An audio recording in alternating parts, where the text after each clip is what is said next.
Sometimes things long forgotten come back to us in a flash. That was my experience recently when I recalled my father telling me about a co-worker of his who had been attacked and injured by some kind of hawk.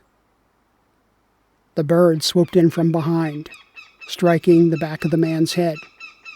Startled, he went down hard, bruised and bloodied.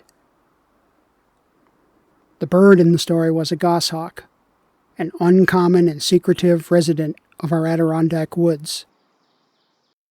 In many years of traipsing through the forest, I had never seen one up close, and I had long forgotten the story of a sudden assault from above.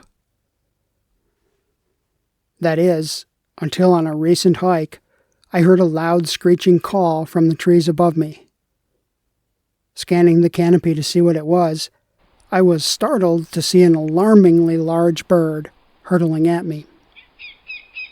I was able to throw up my arms and duck, and the bird veered off, passing a few feet above my head. In an instant, my father's story of his friend's experience flashed back into my consciousness. The bird landed on a branch maybe 30 yards behind me and continued its warning call. My first instinct was to just retreat back the way I had come. I knew that this behavior was all about the hawk defending its nest.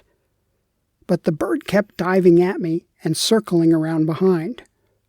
So I went with Plan B, moving up the trail as fast as I could go.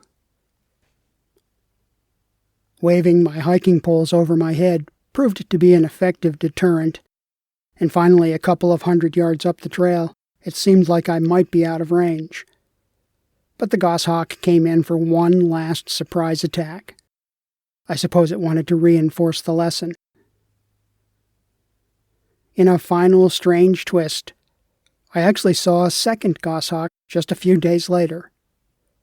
I was out in my canoe on one of the large lakes that I often visit, and I heard a bald eagle make its distinctive call, followed immediately by the screamed warning of a goshawk.